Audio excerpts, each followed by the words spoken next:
Salmo de número 94. Ó Senhor, Deus vingador, ó Deus vingador, resplandece, levanta-te, ó juiz da terra, dá aos soberbos o que merecem. Até quando, Senhor? Até quando os ímpios exultarão? Até quando ficarão dizendo coisas arrogantes e se gloriarão todos os que praticam o mal? Ó Senhor, eles esmagam teu povo, afligem tua herança, matam a viúva e o estrangeiro, tiram a vida do órfão e dizem: o Senhor não vê, o Deus de Jacó não percebe. Ó tolos do povo, procurai entender, e vós, insensatos, quando tereis sabedoria? Por acaso aquele que fez o ouvido não ouvirá? Ou aquele que formou o olho não verá? Por acaso aquele que disciplina as nações não corrigirá?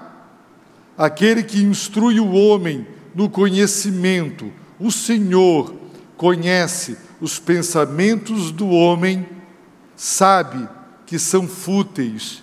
Senhor, bem-aventurado o homem a quem repreendes e a quem ensinas tua lei, para lhe dar descanso dos dias da adversidade, até que se abra uma cova para o ímpio.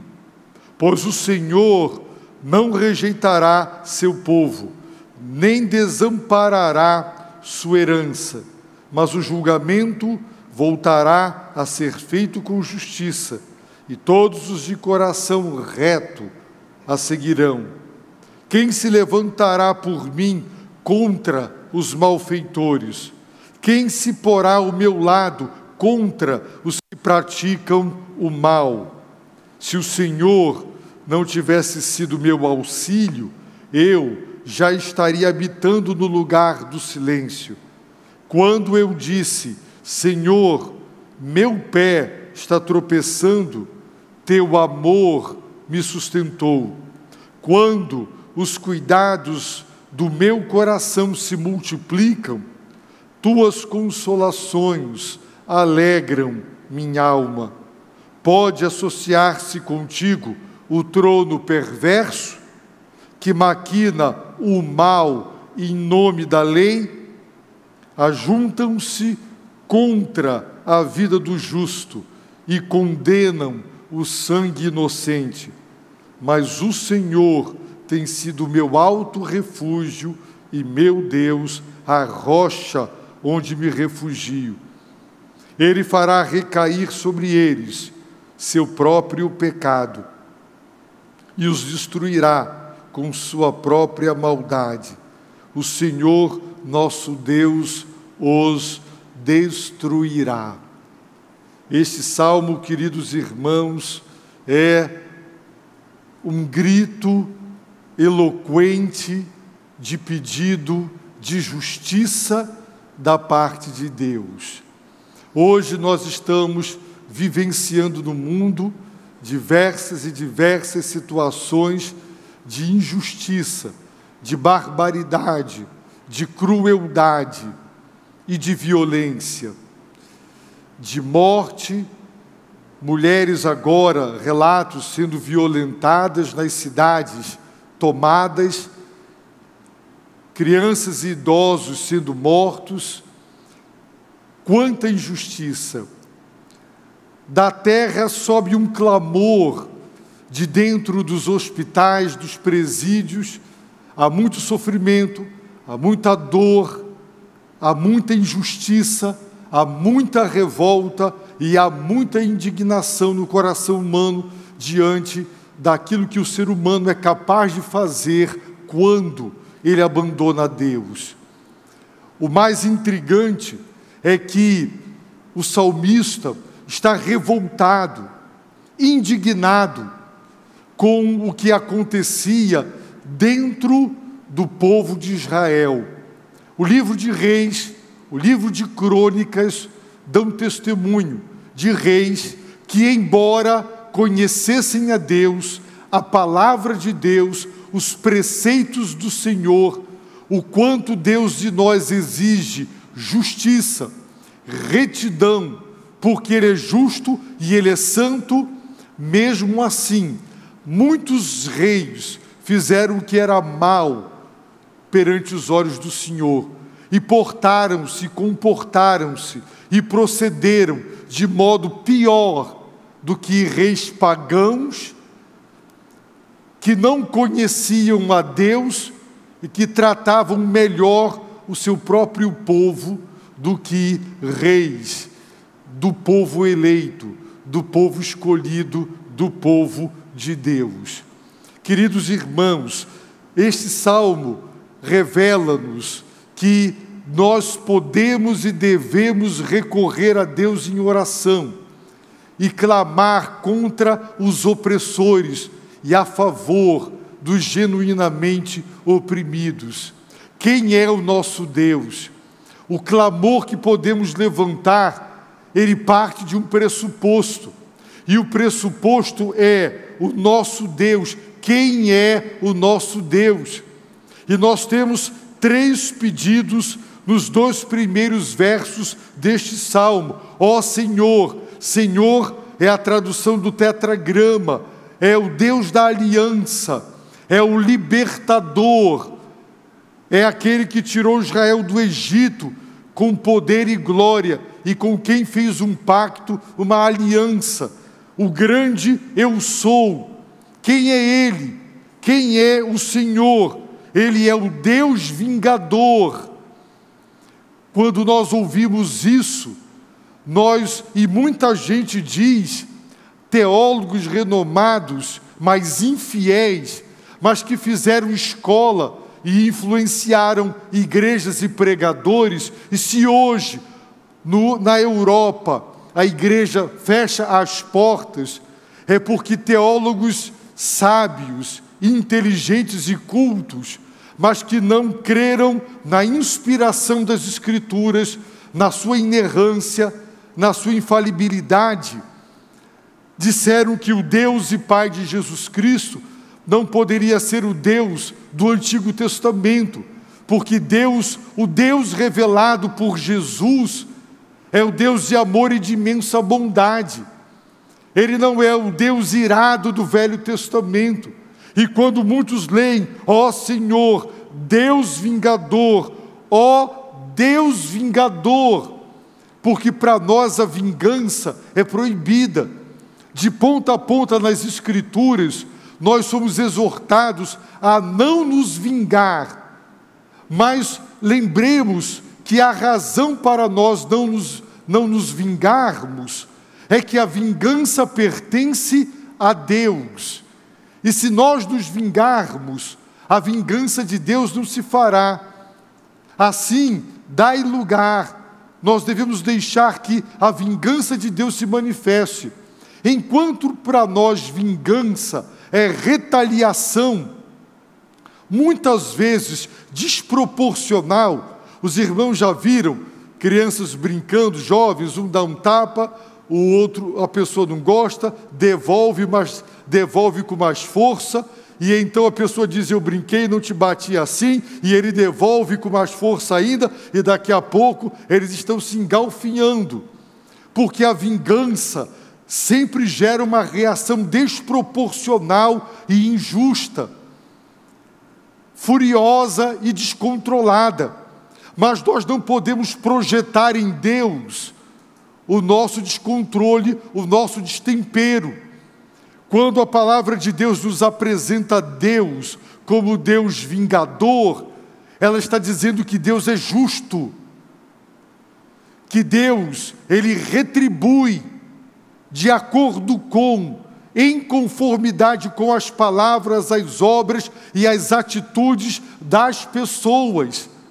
O nosso Deus é um fogo consumidor. E a Bíblia diz que horrenda coisa é cair em suas mãos, porque Deus se vinga. Sim, Deus faz justiça. Deus retribui. Se tem pessoas que nos fazem sofrer, que nos perseguem, que nos fazem um mal, nós podemos nos vingar delas, ou podemos entregá-las para Deus. Devemos orar pelos nossos inimigos, amar os nossos inimigos e fazer o bem a quem nos faz o mal.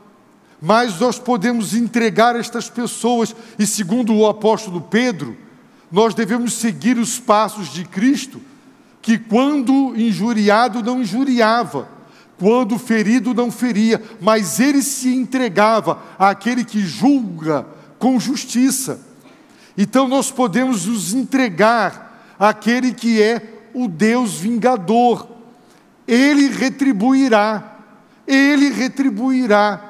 E o que o salmista está pedindo é exatamente isso. Ó Deus vingador, resplandece. O resplandecer de Deus é linguagem figurada para dizer: Deus, manifesta-te. Porque quando a luz é acesa, a sua claridade dissipa as trevas. O resplandecer da luz elimina a escuridão. E é isso que ele está pedindo. Ó Senhor Deus vingador, ó Deus vingador, resplandece, brilha, faz a tua glória reluzir, manifesta-te, manifesta o teu poder. O segundo pedido: levanta-te, ó juiz da terra. Quem é Deus? Ele é o Deus vingador, ele também é o juiz da terra. Foi isso que Abraão disse a Deus sobre Sodoma e Gomorra: não fará justiça o juiz de toda a terra? Por isso ele intercedeu pedindo: se houverem pelo menos 10 justos em Sodoma e Gomorra, não destruas. Mas não havia. Ele é o juiz de toda a terra. Todos serão julgados por ele. Não tem uma única criatura neste planeta que já viveu, que vive e viverá, que não será por ele julgado com justiça, de acordo com o que praticou, o bem ou o mal. E o juiz de toda a terra, aquele a quem Deus nomeou, designou para ser o agente da justiça, é Jesus Cristo. Por isso o apóstolo Paulo relembra os atenienses que Deus ordena a todos, em todos os lugares, que se arrependam, porque o dia do juízo final já está agendado, marcado, e Deus julgará o mundo com justiça, e ele o julgará através de um homem. Que homem é esse? É aquele a quem ele ressuscitou. E ao ressuscitar Jesus dentre os mortos, Deus nos deu a garantia de que Jesus Cristo será o juiz de toda a terra. E aqueles que dizem que o Deus e Pai de Jesus não pode ser o Deus do Antigo Testamento, ignoram que Deus entregou todo o juízo ao Filho, para que todos honrem o Filho como honram o Pai. E o Jesus de amor, tão pregado como alguém que aceita tudo e todos como são, e que continue como estão e como são, porque esse amor pregado, romântico, ralo, raso, superficial, ele entende que amor é complacência e é endosso para tudo quanto de errado o ser humano é e faz e não é. Então Jesus de amor será o juiz de toda a terra. E é isso que ele está pedindo: levanta-te. É linguagem metafórica. Quando alguém está deitado, quando alguém está sentado, ele não está agindo, ele não está se manifestando. Pedir a Deus para se levantar é pedir a Deus para agir, para intervir, para executar o seu poder. E nós devemos pedir isso: venha o teu reino. É pedir: Maranata, vem, Senhor Jesus, vem fazer justiça, resplandecer, levanta-te. Dá, é o terceiro pedido, aos soberbos o que merecem. Esse é o terceiro pedido. Os soberbos, eles merecem da parte de Deus, e o Deus vingador é justo. Ele dará o que merecem, porque Ele é justo, Ele é o Deus vingador. Então o salmista faz dois questionamentos: até quando, Senhor? Até quando? Os ímpios, que são os soberbos, até quando exultarão? Os ímpios e os soberbos, eles praticam o mal, eles fazem o mal, tripudiam, maltratam, matam, violam, roubam, corrompem, usufruem das riquezas, produto da sua corrupção, e eles, os ímpios, exultam, eles se alegram, eles se gabam de serem ricos mediante as falcatruas, de serem poderosos mediante a violência. Eles se ufanam, eles se gabam das suas maldades e do mal que praticam. E o salmista está perguntando: até quando, Senhor? Dá revolta ver os ímpios, ver estas pessoas se gabando do mal que praticam. Ele pergunta: até quando esses ímpios ficarão dizendo coisas arrogantes? Até quando os que praticam o mal, os ímpios e os soberbos, eles se gloriarão, eles se exaltarão, se gabarão, eles exaltarão o que fazem, a maldade que produzem no mundo? Quando? E não só no mundo, pode ser dentro da família, pode ser na nossa rua, pode ser quem for, mas que tenha força, e que com base na sua força, seja política, econômica, ou física, ou militar, está perpetrando o mal e fazendo o mal. Há uma preocupação, há uma indignação por justiça social. E a igreja hoje pode e deve orar: vem, Senhor, vem fazer justiça. Quanta maldade, quanta barbaridade. Como disse há poucos momentos atrás, 40 milhões de pessoas foram assassinadas na ex-União Soviética. Eu estou falando de 40 milhões de pessoas brutalmente assassinadas para estabelecer um regime. Quantas barbaridades! E estas pessoas hoje aparecem em congressos com fotos enormes, assassinos, estão aí sendo elogiados e exaltados. Então, o salmista descreve o que eles fazem: ó Senhor, eles esmagam teu povo. Ó Senhor, eles afligem tua herança. O povo de Deus é a herança do Senhor. Eles matam a viúva, ou pela pobreza, pelo confisco dos seus bens, ou mesmo lhe tiram a vida. Matam o estrangeiro, tiram a vida do órfão. E sabe o que mais? Além de praticarem todas estas barbaridades, sabe o que eles dizem? O Senhor não vê. O Deus de Jacó não percebe. Deus não está nem aí. Fazemos o que queremos e o que bem entendemos. Matamos, violamos, fazemos o mal, roubamos. Deus não se importa. Deus não se preocupa.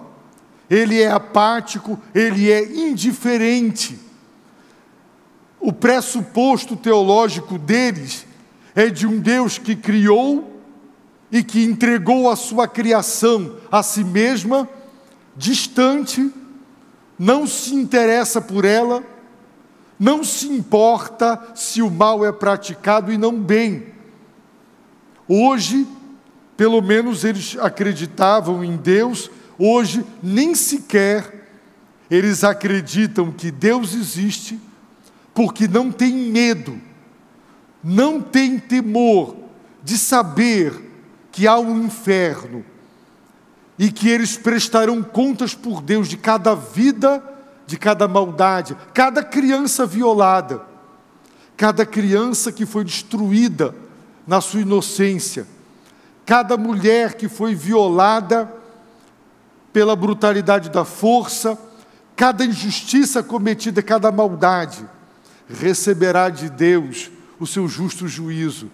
Mas quem pratica o mal, pratica porque não teme a Deus, porque não acredita que Deus existe, porque não acredita no juízo final, porque não acredita no acerto de contas, porque se eu sei que eu prestarei contas com Deus, eu posso conseguir escapar das mãos dos homens e da justiça dos homens.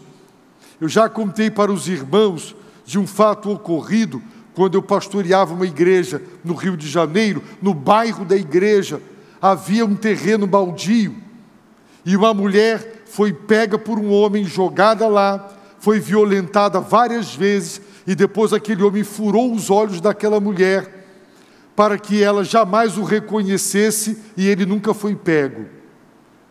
Se ele já morreu, ele já vai descobrir que das mãos de Deus ele não escapa. Ele escapou da justiça humana, mas da justiça divina, jamais. E eles partem deste pressuposto: Deus não vê, Deus não percebe, Deus não se preocupa, Deus não está nem aí. Prosseguirei fazendo o mal, porque nada me acontece. Tenho saúde, vai tudo bem. E os irmãos sabem que o livro de Salmos também registra a revolta dos fiéis, dizendo: Deus, os fiéis estão sem saúde, com problemas graves em suas vidas, e os ímpios estão saudáveis e prósperos. E aquilo gerou crises de fé, como hoje muita gente tropeça na prosperidade dos ímpios e no sofrimento dos fiéis. Então, o salmista declara: ó tolos do povo, estes ímpios, estes soberbos, que fazem o que fazem e dizem o que dizem, são tolos. Procurai entender, vós insensatos. Até quando? Quando tereis sabedoria? E ele pergunta: por acaso? E é irônico a pergunta: aquele que fez o ouvido não ouvirá? Vocês estão dizendo que Deus não vê? Vocês estão dizendo que Deus não percebe? Que Deus não está nem aí? Espera aí, aquele que fez a audição humana para ouvir, não ouvirá o que as pessoas dizem? O nosso Deus é onisciente, Ele sabe de tudo. Ele conhece os pensamentos do nosso próprio coração. E é porque as pessoas estão acreditando num Deus pequeno demais, não no Deus da Bíblia, da palavra, porque elas fabricam os seus próprios deuses, a sua própria imagem e semelhança. Para elas, Deus não percebe. São bilhões de pessoas na terra, Deus não está nem aí e não dá conta de saber o que cada um fala e de saber o que cada um faz, porque o teu Deus é pequeno demais. Mas o Senhor, o verdadeiro Deus, queridos irmãos, Ele sabe quantas estrelas tem no céu, trilhões de estrelas do céu. Ele conhece uma por uma. Eu não me esqueço, porque naquela semana, uma pessoa na minha casa disse: como é que Deus vai saber do que acontece com todo mundo?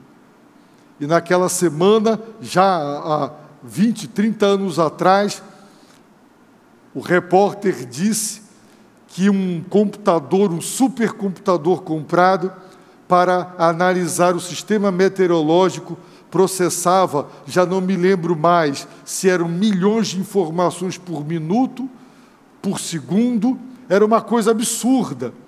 E eu disse, se o homem inventou uma máquina que processa milhões de informações, milhares de informações por minuto, você não crê que a mente divina do Criador é incapaz de saber o que cada um pensa e faz?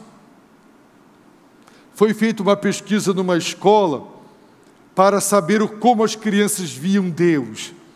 E elas descreveram Deus como um homem idoso, barbudo, de cabelos brancos e de barbas brancas, caduco. E quando se perguntou se ele entendia de tecnologia, claro que não.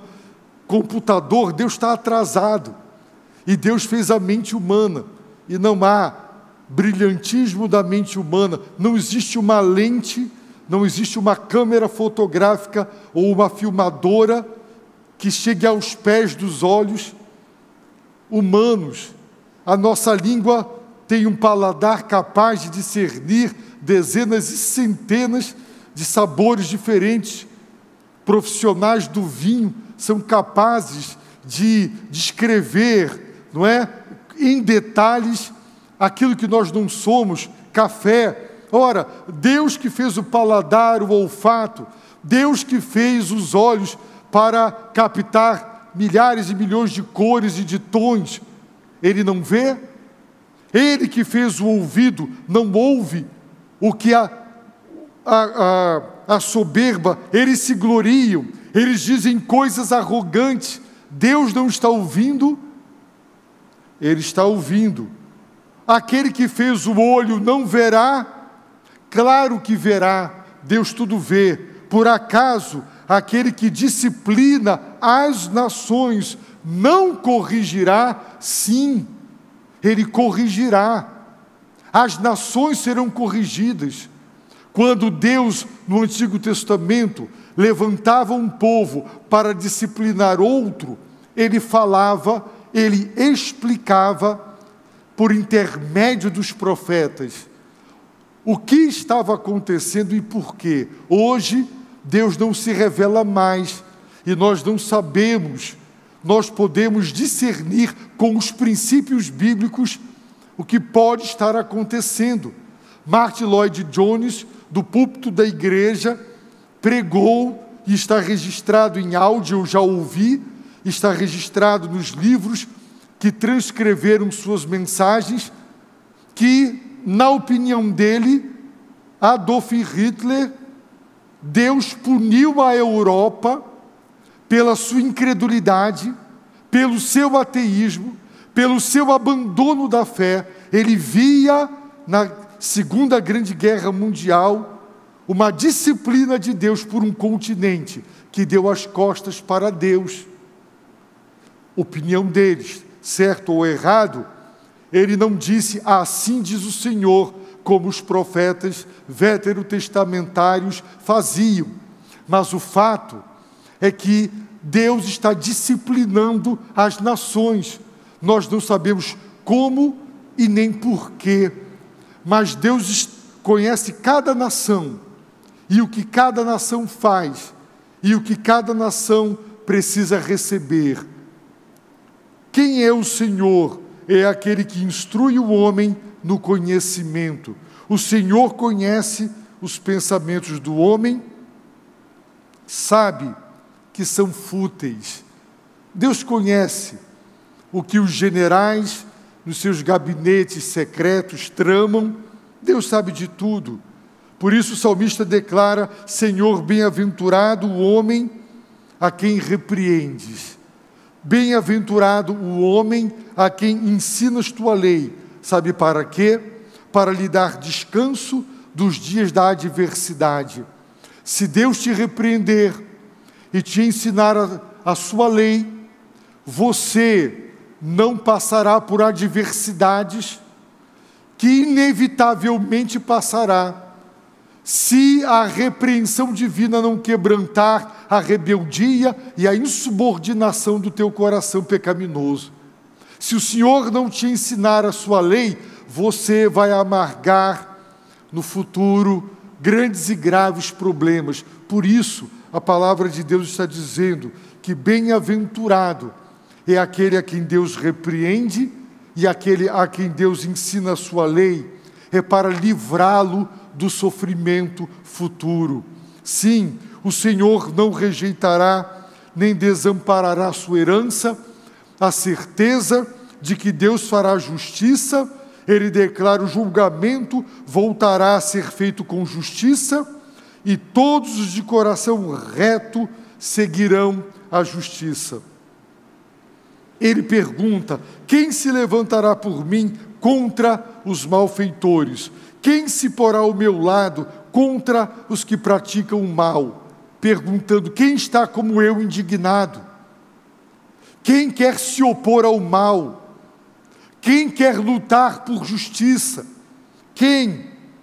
E ele declara: se o Senhor não tivesse sido meu auxílio, eu já habitaria no lugar do silêncio, na sepultura. Mas o Senhor foi o auxílio, o socorro do salmista. Ele também disse: Senhor, meu pé está tropeçando. E quando ele disse isso, por que tropeçando? Porque o mal, o triunfo dos maus, a arrogância dos maus, a soberba dos maus, que se gabam do mal que praticam, fazem com que muitos tropecem, fiquem revoltados, indignados e digam: onde Deus está? Onde está a justiça? Muitos tropeçam. Quando eu disse: Senhor, meu pé está tropeçando, sabe o que aconteceu? Teu amor me sustentou. Porque em meio a tudo isso, o justo, o piedoso, o fiel sofre diante do que vê. Ele declarou: quando os cuidados, as preocupações do meu coração se multiplicam, tuas consolações alegram a minha alma. Irmãos, o nosso coração é ansioso e preocupado, e muitas vezes os cuidados, as preocupações do nosso coração se multiplicam. E amanhã? E se acontecer isso? E se faltar aquilo? E vão se multiplicando. Quando estas preocupações se multiplicam, as consolações de Deus alegram a alma. O salmista declara: pode associar-te contigo o trono perverso? Será que Deus abençoará um rei cuja característica do seu trono, do seu reinado, do seu governo é a perversidade? Daquele que maquina o mal em nome da lei, usa a lei para fazer o mal? A resposta é não. Há uma total incompatibilidade entre Deus e governantes perversos que maquinam o mal. Não há, mas eles gostam de ter a igreja perto. Eles gostam de terem pastores e religiosos por perto, que muitas vezes estão endossando o mal e a perversidade por eles praticadas em troca de benefícios. É quando a igreja se vende em troca de coisas materiais e ela perde a voz profética, como a de João Batista, que denunciou as falcatruas e as imoralidades de Herodes e por isso foi morto. Meus irmãos, o salmista declara: o Senhor tem sido meu alto refúgio e meu Deus, a rocha onde me refugio. E aí vem a última declaração: Ele, Deus, fará recair sobre eles os maus, os ímpios, os soberbos, seu próprio pecado. Não fique triste e revoltado, não tropece. Um dia, todos os que praticam o mal, eles receberão Deus fará recair sobre eles seu próprio pecado. Deus os destruirá com sua própria maldade. O Senhor nosso Deus os destruirá. E a nossa esperança é que Ele destrua Satanás. Por detrás de tudo isso, não tem só maldade do coração humano, ganância e sede de poder. Toda a vida cujo sangue é derramado é quase que um sacrifício a Satanás. O promotor, ele é assassino, ele é homicida desde o início. Ele é o provocador, é ele quem está por detrás, é ele quem diz: tudo isso te darei se prostrado me adorares. Erwin Lutzer, autor do livro Quem é Você para Julgar? E, vencendo a luta interior, escreveu o livro A Cruz de Hitler. É um livro que deve ser lido. E ele mostra que a suástica, que era o símbolo nazista, é a cruz cujas pontas foram quebradas. E ele, neste livro, conta em detalhes o quanto Hitler ele tinha pessoas que lidavam com o mundo espiritual maligno e que era assessorado por espíritos maus. Foi preparado para ele um atentado. Na sala onde puseram a bomba, questão de minutos, dá algo nele, ele se levanta e sai da sala e a bomba explode. Pessoas lá morrem e ele não morre. Segundo os relatos, ele tinha ajuda espiritual maligna. Queridos irmãos, por detrás de tudo isso, existe Satanás, forças demoníacas que querem destruir a imagem de Deus que é o homem. O sangue é tão sagrado para Deus e não pode ser derramado, que a pena de morte foi estabelecida por Deus para quem derramar o sangue. De acordo com Gênesis 9. Assassinato para Deus é algo que só pode ser punido com o derramamento do sangue de quem derramou o sangue. Irmãos, cada sangue que é derramado é quase que um sacrifício ao diabo. Estas forças malignas e as forças humanas rebeldes contra Deus um dia serão julgadas. Se você tem temor a Deus e tremor, acredite na justiça de Deus, não tropece.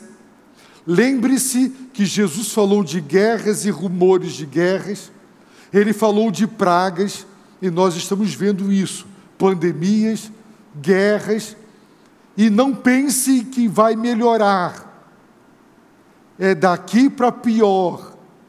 Preparem-se, preparem os seus filhos, seus netos para o que virá, porque a grande tribulação ainda não chegou. Tudo isso é apenas o princípio das dores. É aquela fisgadinha que a mulher sente, é aquela contração que só anuncia. Vai chegar a hora que você vai gritar de dor, as dores do parto. É apenas o princípio das dores. O que acontecerá, meus irmãos, nunca aconteceu antes na história da humanidade. Olhem para o que está acontecendo. Alexandre o Grande e os grandes imperadores sempre quiseram ter reinos, o sonho romano, a paz romana. Há um desejo de domínio, de grandes extensões territoriais, sempre.